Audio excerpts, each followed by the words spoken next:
Olá, bem-vindo ao curso Bens Minerais Estratégicos para o Brasil. Meu nome é Fábio da Rosa Almeida e eu sou membro do CREA Júnior Núcleo Araxá.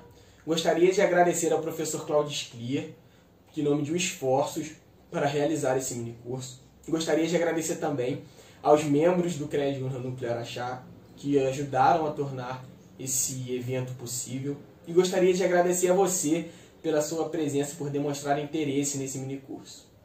Estou aqui para passar algumas informações a vocês.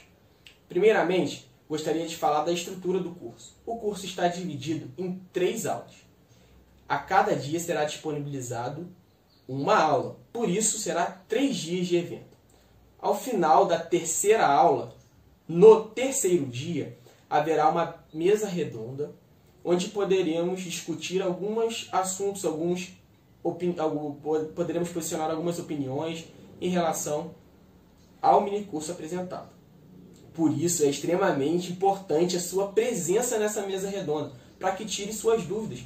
E claro, posicione-se em relação a alguma crítica que você ache, que você julgue interessante. Além disso, gostaria de falar do certificado. O certificado estará disponível apenas para os alunos que se inscreveram para esse minicurso. Para os alunos que se inscreveram, eles irão receber no e-mail um link. E esse link se trata de um formulário, ok? E esse formulário estará contido perguntas em relação ao nosso minicurso. Para que você valide o seu certificado, você precisa acertar até 70% desse formulário. Após acertar 70%, estaremos enviando a você o seu certificado de participação do curso Bens Minerais Estratégicos para o Brasil. Espero que aproveitem e que assistam todas as aulas, pois será importante para seu bom desempenho nesse formulário. Obrigado. Olá, bem-vindos e bem-vindas a esse mini curso sobre os bens minerais estratégicos para o Brasil. Meu nome é Claudio Scliar. Sou professor aposentado no Instituto de Geociências da UFMG e atualmente professor voluntário na Faculdade de Educação, também da UFMG. Agradeço ao CREA Júnior de Araxá por oferecer este mini curso.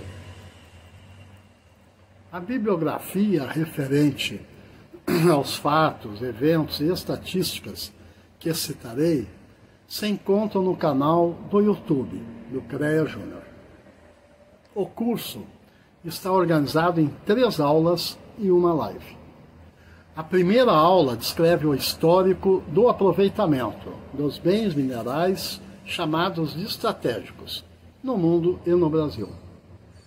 A segunda aula, Bens Minerais Portadores do Futuro, apresenta os elementos químicos cuja demanda aumentará muito no futuro, devido a novas tecnologias, e se discutirá como isso refletirá tanto na produção mineral como no desenvolvimento da ciência, tecnologia e inovação no Brasil. Na terceira aula, mostra os desafios para cumprir o que determina a Constituição Federal de 1988, quanto à soberania e interesse nacional, quando trata da mineração. A live será um momento para responder às perguntas, dúvidas, questionamentos e contribuições enviados por vocês para o site do CREA Júnior ou formuladas durante a própria live. Bem, a primeira aula tratará dos bens minerais estratégicos no mundo e no Brasil. Alguns estudiosos, órgãos multilaterais ou governamentais consideram minerais estratégicos essenciais ou críticos ou necessários para a segurança, forças armadas ou economia de um país. No caso dos minerais críticos, são aqueles que são os mais importantes do ponto de vista do momento, da atualidade de cada país. Nessa apresentação não trataremos especificamente dos críticos. As definições quanto aos bens minerais estratégicos levam os países ou regiões, permitem aos países, às regiões, discutirem políticas públicas de pesquisa mineral, de produção, exportação, importação, formação de estoques e o incentivo a pesquisas científicas para a descoberta de materiais substitutos, em especial se o bem mineral se encontra em território de países inimigos, no caso de estar ou em guerra ou próximo de uma guerra, na expectativa de que vá haver guerra, ou com reservas em exaustão. Na União Europeia, essa discussão tem sido ampla quanto aos riscos que definem os bens minerais como estratégicos, da mesma forma que em muitos outros países. Todos os países bélicos, como Estados Unidos, como a União Soviética anteriormente, a Rússia, a China, e todos os países que têm responsabilidades de defesa de determinados territórios, de determinadas regiões, ou os países com grande industrialização, como o Japão, como muitos países europeus, eles necessitam definir quais são os seus bens minerais estratégicos. No caso da União Europeia, como citei, eles criaram alguns critérios. Aqueles bens minerais que existe um risco da oferta mundial e que levam em conta a estabilidade política e econômica dos países produtores, o nível de concentração da produção, concentração num ou no outro país, e o potencial de substituição e também a taxa de reciclagem. Para os bens minerais mais utilizados nos países, que seria o risco pela importância econômica. Isso também é muito considerado. E tem sido internacionalmente considerado o risco ambiental do país, quanto ao desempenho desse país minerador em proteger o meio ambiente. Essas são questões muito atuais, que têm sido levantadas em muitos seminários, conferências, que os países atualmente precisam ter em conta também. Na União Europeia, os principais bens minerais considerados como estratégicos são antimônio, berílio, cobalto, fluorita, galho, germânio, vou ler aqui, grafita, índio, magnésio, metais no grupo da platina, nióbio, tântalo, terras raras e tungstênio. No Brasil, em 1940, o Departamento Nacional de Produção Mineral, DNPM, publicou um boletim assinado por Luciano Jacques de Moraes, Os Minerais Estratégicos, com forte influência, obviamente, nessa época, das políticas necessárias para os bens minerais na Segunda Guerra Mundial, pensando nos aliados dos Estados Unidos. Isso em plena Guerra Mundial. Gostaria de citar os trabalhos do professor Irã Machado da Unicamp, que estuda esse tema há muito tempo e com propriedade discute, debate várias questões relacionadas a essa temática e que vai ter um artigo disponível na bibliografia. Utilizaremos no curso principalmente as definições de minerais estratégicos apresentados no Plano Nacional de Mineração 2030, que também estará disponível na bibliografia do curso. Bem, vejamos um breve histórico dos bens minerais no mundo, desde as primeiras sociedades estudadas pelos antropólogos. Essas primeiras sociedades foram denominadas em função dos materiais rochosos que utilizavam, seja na idade da pedra lascada e na idade da pedra polida. Nessas sociedades primitivas, pode ter certeza, que foram centenas de anos de trocas de conhecimentos para conseguir bem lascar ou bem polir uma determinada rocha ou um determinado mineral. São as tecnologias que existiam e existem a cada época, utilizando o acúmulo de conhecimento. Se seguem a idade do bronze e a idade do ferro. quando se consegue aumentar a temperatura dos fornos, o que permite fabricar ligas dos metais. Isso descortina um novo tempo, que pode-se dizer que ainda nos mantemos na Idade do Ferro. Como esquecer os aços e ligas metálicas por todos os lados, ou a importância da extração e comércio de minério de ferro e carvão metalúrgico ainda atualmente, para a fabricação de aço.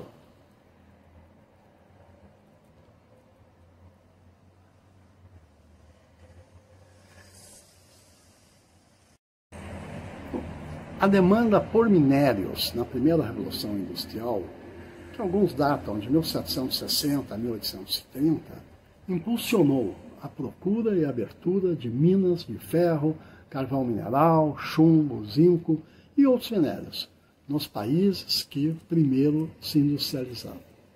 As novas tecnologias, a urbanização e as guerras que caracterizaram os anos da Segunda Revolução Industrial, de 1830 a 1945, impulsionaram a produção e o consumo de bens minerais.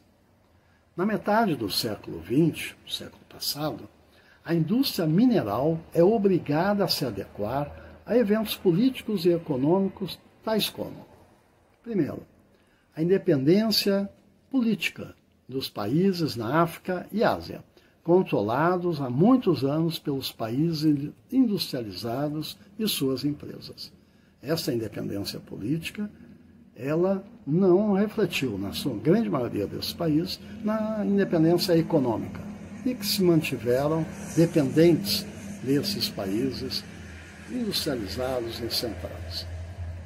Um segundo ponto importante foi o fim da Guerra Fria entre os Estados Unidos e seus aliados e a União Soviética e seus aliados, permitindo que não houvesse, pelo menos, um estado de guerra entre esses países que, na realidade, não conseguiu ter muitos efeitos por muitas guerras regionais que aconteceram. O terceiro ponto é o crescimento político e econômico da China, que influenciou de várias formas. Por um lado, a China se tornar uma grande produtora de bens minerais e, por outro lado, ser também uma grande importadora de bens minerais. E um quarto ponto que hoje se torna algo extremamente importante no mundo e em todos os países é o crescente movimento dos trabalhadores, ambientalistas e entidades de estudos, acadêmicas, de pesquisa, que debatem, discutem e decidem a nível de conferências, congressos, simpósios internacionais, com reflexos nos países e, através da ONU, no mundo, pelo menos, daqueles países vinculados a essas organizações internacionais, a aspectos relacionados ao meio ambiente que se torna uma preocupação mundial. Esse é um momento num capitalismo, nessa fase globalizante, sob uma direção do neoliberalismo, em que lutas desse tipo se tornam extremamente importantes para a sobrevivência da sociedade e de todos nós. No caso da mineração, os dados estatísticos oficiais, inclusive no Brasil, confirmam que a mineração é a atividade econômica que mais mata, aleja e adoece seus trabalhadores. Uma das características do capitalismo, desde o final do século XX, é o fortalecimento do investimento nas bolsas de valores, para maximizar os lucros, inclusive no caso dos sócios, dos acionistas das mineradoras.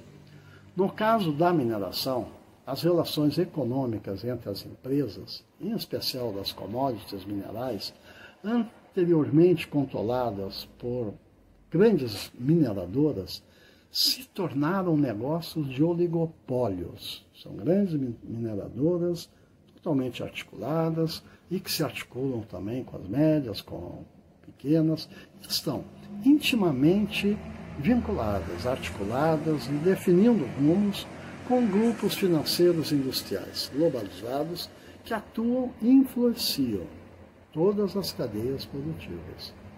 O mercado dos bens minerais, depois dos anos 1970, sofreu expressiva concorrência de iniciativas como dos R's, para a redução e reuso dos produtos e das embalagens, a reciclagem de metais e não metais utilizados, seja na construção civil e na fabricação tanto de outros equipamentos. Por exemplo, em 2018, a reciclagem de latas de alumínio utilizadas no Brasil foi de 38%, e nos Estados Unidos de 35%. Das latas de aço no Brasil foi 44% e nos Estados Unidos 51% daquelas latas de aço que tinham sido disponibilizadas no mercado. E o chumbo da bateria reciclado no Brasil foi 58% e nos Estados Unidos 77%. Além disso, outro fator que revolucionou o mundo dos materiais foram os produtos sintéticos, desenvolvidos nos laboratórios de engenharia, de física e química dos materiais, tais como as ligas metálicas especiais, compostas por ferro, manganês, cromo, nióbio, níquel e outros metais. As cerâmicas especiais, fabricadas com argilas e outros materiais e empregadas em equipamentos para a medicina, eletrônicos, ferramentas de corte, fibras ópticas e muitos outros produtos. Os polímeros, com características mecânicas excepcionais, compostos por petróleo, grafita e outros minerais metálicos e não metálicos. E que se dirigem para a fabricação de plásticos, espumas, fibras acrílicas e borrachas sintéticas. E os compósitos, materiais compostos por bens minerais e hidrocarbonetos, para a fabricação de nylon, fibra de vidro e poliéster. Esses novos materiais demonstram, ao vivo e a cores, a importância da ciência, da tecnologia e da inovação. Dessa maneira, se confirma que a produção e fortalecimento de matéria-prima para a indústria, além da posse, acesso ou domínio das minas, é a descoberta e uso dos novos materiais desenvolvidos por professores e pesquisadores nas universidades e centros de pesquisa. Atualmente, pode-se até perguntar quantos bens minerais, ligas e cerâmicas especiais, polímeros e compósitos existem nos produtos que usamos no dia a dia. Porque esta pergunta nos permitirá ver que todos esses produtos que nós vemos, seja uma residência, um automóvel, o plástico das embalagens, o nylon que está por todos os lados, os fios, fitas, tintas, tem pelo menos uma pitada de minério. E para isso é necessário uma mina para tirar essa substância, esse metal. No século XVIII e XIX, se presenciou forte demanda dos bens minerais metálicos, não metálicos e combustíveis nos países centrais, capitalistas, desenvolvidos, que primeiro se industrializaram, como Inglaterra, Alemanha e França. Vinham num capitalismo mercantil que passa posteriormente para um capitalismo mais avançado e esses países, inclusive, para políticas imperialistas em relação às suas antigas colônias. No final do século XIX e início do século XX, foram seguidos nessas políticas pelos Estados Unidos da América do Norte, em que, inclusive, se fortaleceu no início do século passado com algumas guerras mundiais, seja a Primeira Grande Guerra Mundial e, posteriormente, a Segunda Guerra Mundial. Todos os países citados eram grandes produtores de bens minerais no seu território. E quando não tinham esse bem mineral no seu território, era em território próximo, seja no caso os países europeus, entre os próprios países europeus, eles se dividiam bens minerais dependendo das jazidas. No caso dos Estados Unidos, com o Canadá principalmente, mas os Estados Unidos já no início do século passado, essa política mais imperialista de procura dos bens minerais de uma forma mais mundial, global. No entanto, uma característica desses países é que eles extraíam ou importavam, beneficiavam e transformavam os bens minerais nos produtos finais, vendidos principalmente para a sua população. E o que sobrava, vendiam para o resto do mundo. Hoje isso acontece com a China, final do século XX e agora, século XXI, de uma forma totalmente evidente para todos.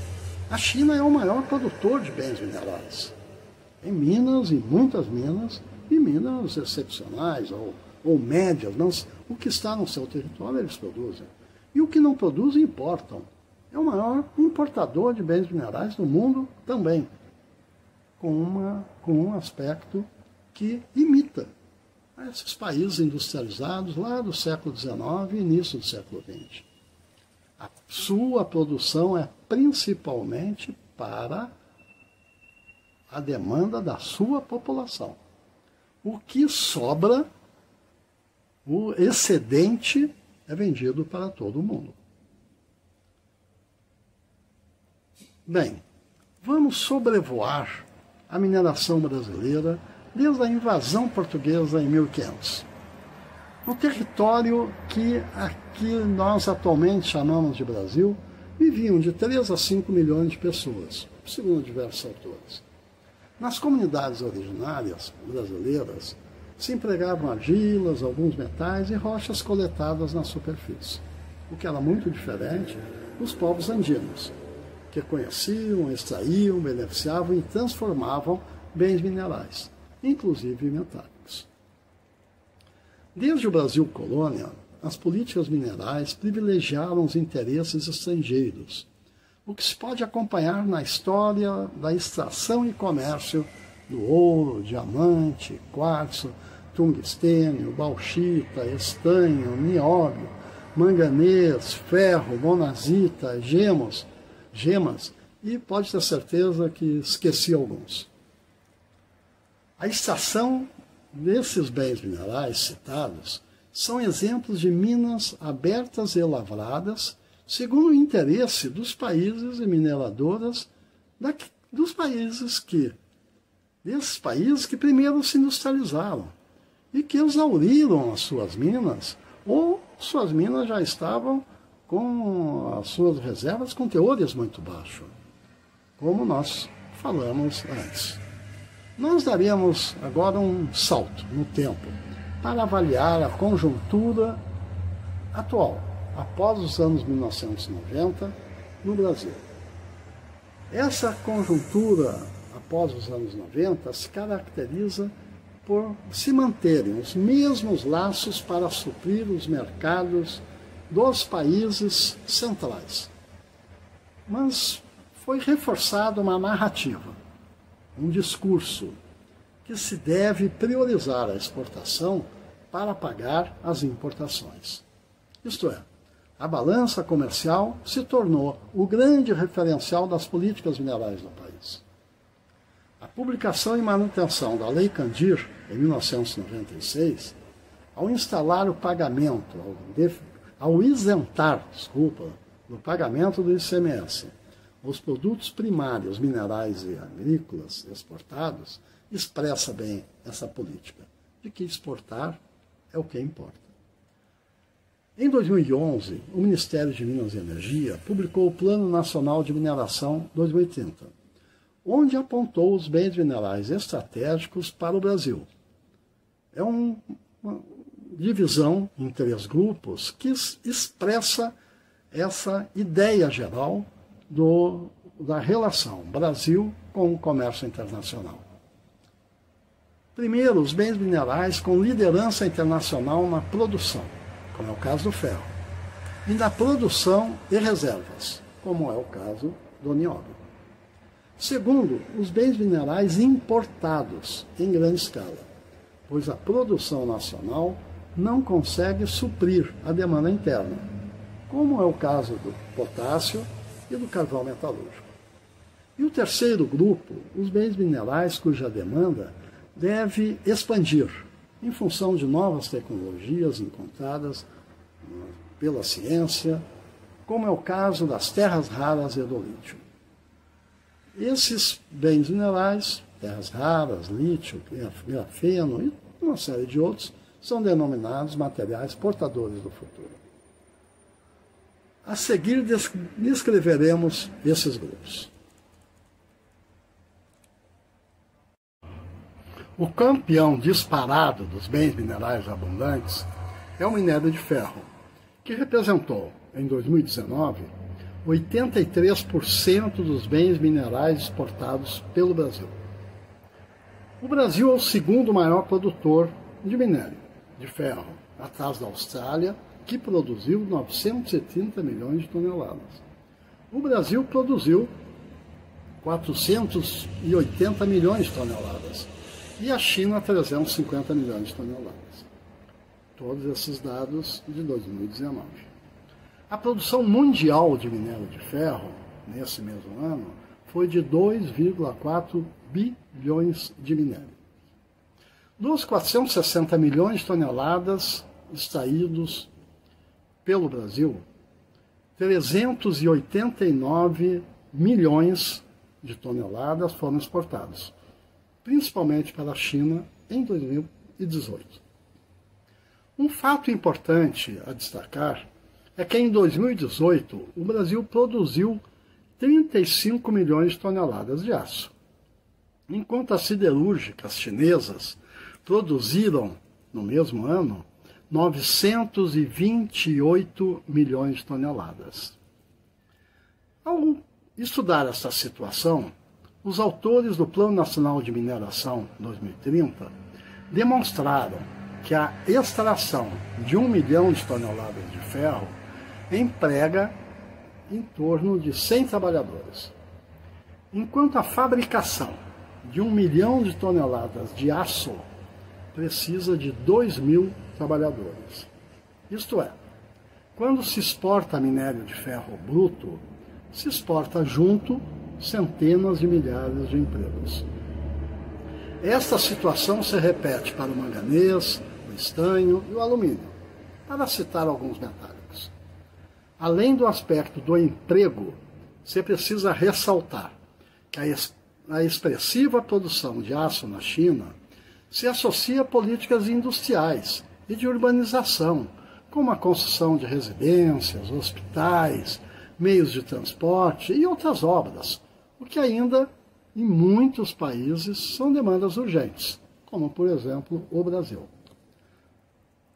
No caso dos bens minerais escassos, em 2018, a importação total desses bens minerais pelo Brasil foi de 26,4 bilhões de dólares.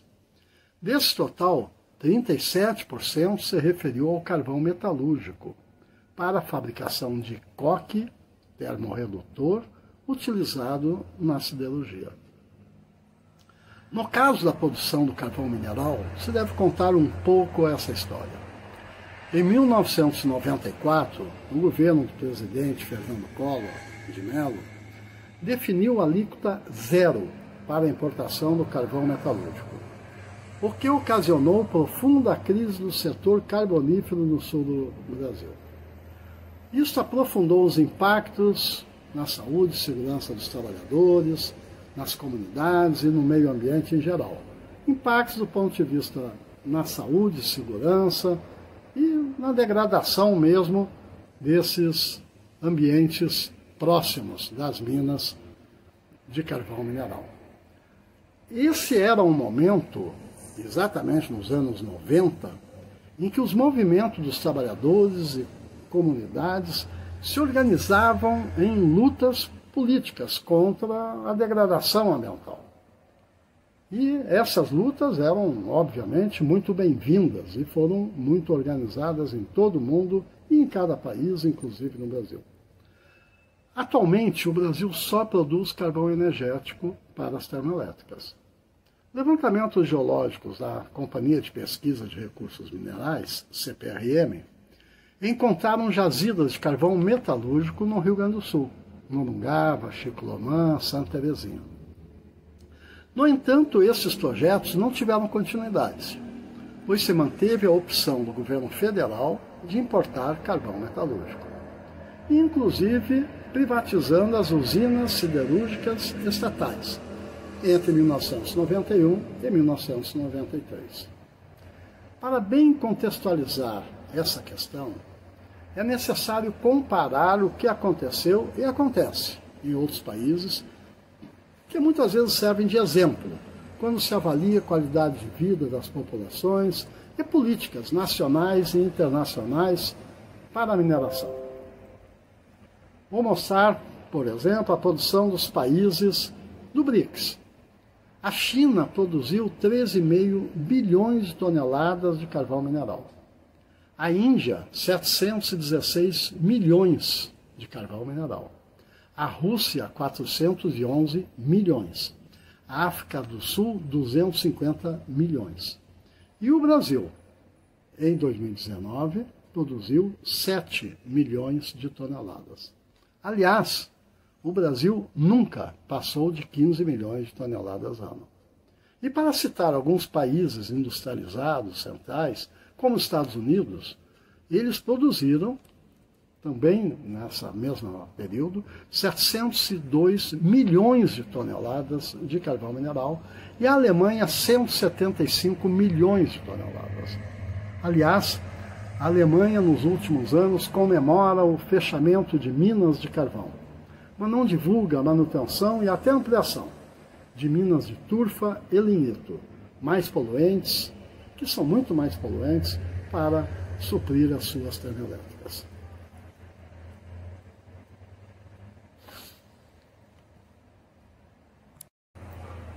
Outro bem mineral importado em grande quantidade é o potássio, que representou, em 2018, 42% do valor da importação de bens minerais pelo Brasil. O potássio é empregado na produção de fertilizante nitrogenado, NPK, nitrogênio, fosfato, cálium, que é o fosfato, que é o potássio, desculpa, necessário para ampliar a produtividade das plantações, em especial do agronegócio. Em 2018, a única mina brasileira era Taquari Vassouras, em Sergipe, que produziu 201 mil toneladas de potássio. Nesse mesmo ano, 2018, o Brasil importou 6,3 milhões de toneladas, o que mostra bem a dependência brasileira dessa substância mineral. Esta mina, Taquari Vassouras, foi vendida pela sua proprietária, a Vale S.A., em 2017, para a Mosaic, um dos maiores grupos produtores de fertilizantes nitrogenados do mundo. Deve-se destacar que estudos realizados no Brasil demonstram a possibilidade de ampliar o aproveitamento das rochas e minerais que contenham substâncias químicas para a correção do solo e que sirvam também como fertilizantes dos solos para a agricultura. Trata-se da rochagem e remineralização, que permitirão a redução do consumo do NPK na agricultura brasileira. Entre os principais objetivos da rochagem, pode-se destacar o uso de pós de rocha como fonte de nutrientes, uso de pós de rochas como mecanismo para a remineralização e rejuvenescimento dos solos degradados. Bem, obrigado pela atenção de todos vocês, todos e todas. Espero ter conseguido compartilhar informações sobre os bens minerais estratégicos no mundo e no Brasil. E lembro que os dados e informações estatísticas citadas estão disponíveis no site, no YouTube do CREA Júnior Araxá. Se tiverem dúvidas, questionamentos e sugestões, e mesmo alguma correção de algum dos pontos que eu levantei, que às vezes não é tão simples lembrar de tudo ou reproduzir exatamente, envie para o site. Agora, depois nós vamos ter então a segunda aula, bens minerais portadores do futuro, que apresenta os elementos químicos, cuja demanda aumentará muito no futuro. Até logo!